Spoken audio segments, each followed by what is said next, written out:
Generation, generation alpha, generation X. আর এই generation মানেটা কি এটাই তো আমি জানি না। আবার এই সময় কে ফোন দিল? এইসব তো ভালোই লাগতেছে না আমার। হ্যালো, আপনি কি জেনারেশন এক্স সম্পর্কে কিছু বলতে পারবেন? আপনি কিছু বলতে পারেন না? হেই, এসব ভাল লাগে না। আরে কিরা কারা? মোরা আকাশের মতো বাধাহীন, মোরা মরু সঞ্চার বেদুইন, মোরা ঝঞ্ঝার মতো উদ্দাম, মোরা ঝর্ণার মতো চঞ্চল, মোরা বিধাতার মতো নির্ভয়, মোরা প্রকৃতির মতো সচ্ছল, মোরা ঝঞ্ঝার মতো উদ্দাম। মোরা আকাশের মতো বাধাহীন, মোরা মরু সঞ্চার বেদুইন, আকাশের মতো বাধাহীন, মোরা মরু সঞ্চার বেদুইন, বন্ধনহীন জন্ম স্বাধীন চিত্ত মুক্ত শতদল, মোরা বন্ধনহীন জন্ম স্বাধীন চিত্ত মুক্ত শতদল, মোরা ঝঞ্ঝার মতো উদ্দাম, মোরা ঝর্ণার মতো চঞ্চল, মোরা বিধাতার মতো নির্ভয়, মোরা প্রকৃতির মতো সচ্ছল, মোরা ঝঞ্ঝার মতো উদ্দাম। আমি কে? আমার পরিচয় কি? হ্যাঁ, আমি সেই তরুণ প্রজন্মের অঙ্গীকার। সভ্যতার অবচেতনে পড়ে থাকা লাখো মানুষের ভিড়ে আমি সেই আধুনিক প্রজন্মের উজ্জ্বল নক্ষত্র। প্রজন্ম কি? আধুনিক শব্দটাই বা কি? হ্যাঁ, আজ হাজারো মানুষের মনের কোণে লুকিয়ে থাকা লাখো প্রশ্নের উত্তর দিতেই আমাদের আগমন। ধন্যবাদ স্যারকে আমাদেরকে এত সুন্দর একটি বিষয়ের উপর প্রকল্প উপস্থাপনের সুযোগ দানের জন্য। আমাদের আজকের প্রকল্পের বিষয় আমার দেখা শতাব্দীর সেরা প্রজন্ম আলোচনার মাধ্যমে খুঁজে বের করা। আমরা জুমার দলের পক্ষ থেকে তাই করার চেষ্টা করব। চলুন আমরা শুরুতেই জেনে আসি আমাদের প্রডিউসারদের।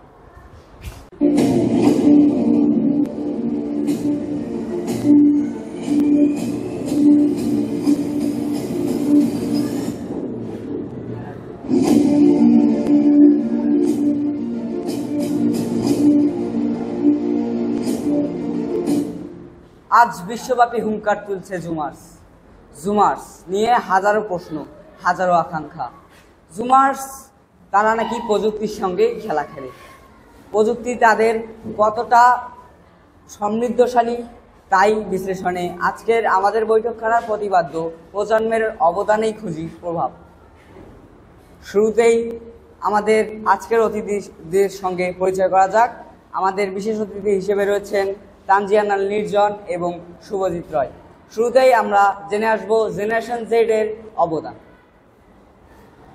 সময়ের সাথে সাথে যেমন পরিবর্তন হচ্ছে পৃথিবী, ঠিক সেরকমই সময়ের সাথে সাথে সময়ের অবর্তমানে পরিবর্তন হয়েছে প্রজন্ম তথা জেনারেশনের। জেনারেশন জেড একটি বিস্ময়কর প্রজন্ম। 1997 থেকে 2012 সালের মধ্যে জন্ম নিয়েছে এই প্রজন্মটি। এই প্রজন্মটির কোনো নির্দিষ্ট ব্যারিয়ার নেই, তারা একেবারে অন্যরকম ধাঁচে বড় হয়েছে। এদের কোনো ব্যারিয়ার নেই, তাদের জানার কোনো শেষ নেই। এরা গ্লোবাল সিটিজেন।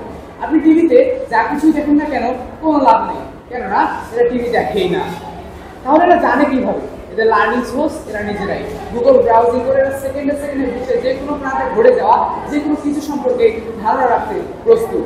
জেনারেশন জেডের মাঝে আমরা প্রযুক্তির প্রভাবটা বেশ ভালোভাবে লক্ষ্য করি।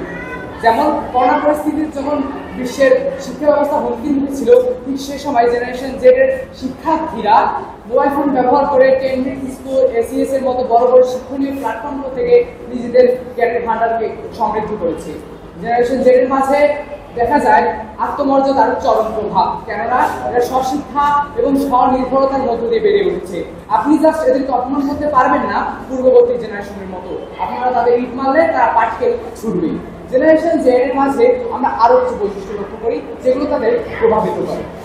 জেনারেশন জেড স্লো কোনো কিছু পছন্দ করে না, এরা ঘোড়ার পেছনে রিফ্লেক্স পছন্দ করে না। এরা ভালো করেই জানে কোনটা মূল্য ঝুলানো আর কোনটা আন্তরিকতা। জেনারেশন জেডকে একটি পরীক্ষায় দেখা গেছে এরা অনলাইনে এদের মনোযোগ স্থাপনের সময়কাল 60 সেকেন্ড। এর মধ্যে তারা মনোযোগ দিতে পারলে পেরেছে, না হলে just move on another things. Generation Z অত্যন্ত সচ্চার, অধিকার বিষয়ে বেশ সচ্চার, যা আমাদের বর্তমান সমাজকে প্রভাবিত করছে। নির্জনের কথার সাপেক্ষে আমরা বুঝতেই পারি জেনারেশন জেড শুধু উন্নয়নের লক্ষ্যেই কাজ করে যাচ্ছে। এবার আমরা চলে যাচ্ছি শুভজিৎ রয়ের কাছে, তার কাছে জানবো আমরা জেনারেশন জেড এর প্রভাব। প্রত্যেকটি বিষয়েরই একটি ভালো দিক ও একটি খারাপ দিক রয়েছে। তো আমাদের সবসময় ভালো দিক থেকে গ্রহণ করতে হবে। যেহেতু আজকে আমাদের টকশোর বিষয় হচ্ছে প্রজন্মের প্রভাবে ক্ষুদ্র অবদান, সেহেতু আমরা বুঝতেই পারছি যে সব প্রজন্মের প্রভাব রয়েছে এবং অবদান রয়েছে। তো আমাদেরকে সেই অবদানগুলোকে চিহ্নিত করতে হবে। জেনারেশন জেড বা জুয়ার্স হলো এমন এক প্রজন্ম যাদের অবদান ও আধুনিকতার ছোঁয়ায় বদলে যাচ্ছে সামাজিক, সাংস্কৃতিক ও রাজনৈতিক গতিপথ। প্রোগ্রামিং ল্যাঙ্গুয়েজ ব্যবহার করে তৈরি করা বিভিন্ন আইটি এবং এআই প্রযুক্তির মাধ্যমে আবিষ্কৃত হচ্ছে নতুন নতুন উদ্ভাবন। কৃষক কখনো ভাবেনি যে তিনি ড্রোনের দ্বারাই জমিতে কীটনাশক ছিটাবে, কিন্তু 1997 থেকে 2012 মধ্যে জন্মগ্রহণকারীরাই এটি সম্ভব করিয়ে দেখিয়েছে। তাই আমার বিশ্বাস যে পৃথিবী আরো অনেক উন্নত হবে এই জেনারেশন জেড বা জুমার্সের দ্বারা। জেনারেশন জেড কতটা উন্নত আমরা তা ইতিমধ্যে জেনেছি। এই জেনারেশন জেডের কি শুধু ইতিবাচক দিকই রয়েছে, এর কোনো নেতিবাচক দিক কি নেই, তার সম্পর্কে জানবো আমরা তানজিয়ানা নির্জনের কাছ থেকে। এটা সুন্দর প্রশ্ন করেছেন আপনি। জেনারেশন জেডের কি কোনো খারাপ দিক নেই? নিশ্চয়ই কোনো না কোনো, যে কোনো জিনিসের একটা ভালো দিক থাকে, একটি খারাপ দিক থাকে, যা ইতিমধ্যেই সুবিজিৎ বলেছেন। সেরকমই জেনারেশন জেডের কিছু খারাপ লক্ষণও রয়েছে, কিন্তু সেগুলোকে যদি উপেক্ষা করে তার সামনের দিকে এগিয়ে যায়, তাহলে তাদের মাধ্যমে কিন্তু আমাদের বিশ্বের একটি নতুন রূপ দেওয়া সম্ভব হবে এবং উন্নয়নের একটি জোয়ার ঘটানো সম্ভব হবে। জেনারেশন জেডের একটি যদি আমরা নেতিবাচক দিক দেখি, তারা অতি বেশি চঞ্চল হওয়ার কারণে তাদের মধ্যে ডিপ্রেশন যে বিষয়টি রয়েছে সেটা কাজ করে। কেননা তারা সোশ্যাল মিডিয়ার মাঝে বা তাদের প্রযুক্তির সাথে তাদের চলাফেরা এত বেশি যে সেখানে তারা যদি কোনোভাবে প্রভাবিত হয় এবং তাদের আত্মমর্যাদা যদি আঘাত আনে, তাহলে তারা খুব সেদিকে নেতিবাচক দৃষ্টিকোণ থেকে দেখে এবং পরবর্তীতে সেটা তাদের মেন্টালি হেলথের উপর একটি বড় প্রভাব বিস্তার করে, যা জেনারেশন জেডের দিকে বেশ শোচনীয়। সুপ্রিয় দর্শক, আজকে আমাদের বৈঠকখানা শেষ পর্যায়ে এসে গেছি আমরা। তো দেখা হবে আগামী শনিবার। In my expectation of Gen Z, I have identified two aspects. One of them is career and another is a smart world. Now I am showing my discussion. Today the whole world is abuzz with technology. The latest technological equipment and a touch of the fourth industrial revolution has turned our present world into a competition stage. We have got Gen Z, the best generation of this century I have ever seen, because it caused a massive awakening in today's world. Gen Z is in the top in promoting justice, eliminating unemployment and protecting social culture and communism. So we may have some expectation. What do you say? Let's see some expectations. Nowadays the rate of unemployment is increasing day by day. So they must make a proper use of everything at hand. Now everyone has a mobile phone and internet.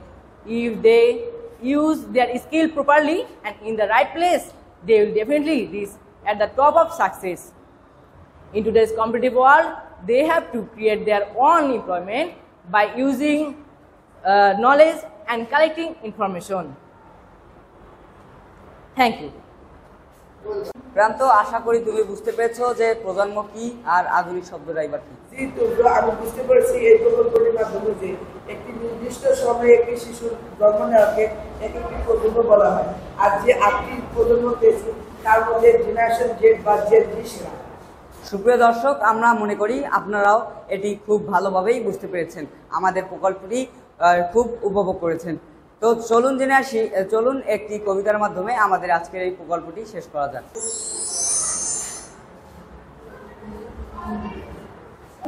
Gen জেডের তরুণ প্রাণ, নতুন যুগে যুগের গান, তারা চায় বদল আনতে, মনে রাখুন খেলাতে।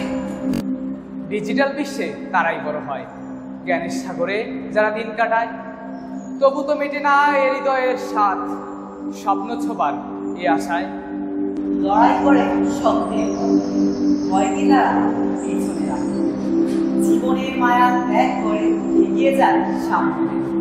জেন জেড, তোমার হাতেই ভবিষ্যৎ, তুমি তো লিখবে আগামীর ইতিহাস, তোমার স্বাধীন আকাশে এক শান্তির প্রয়াস। 1 2 3 ধন্যবাদ।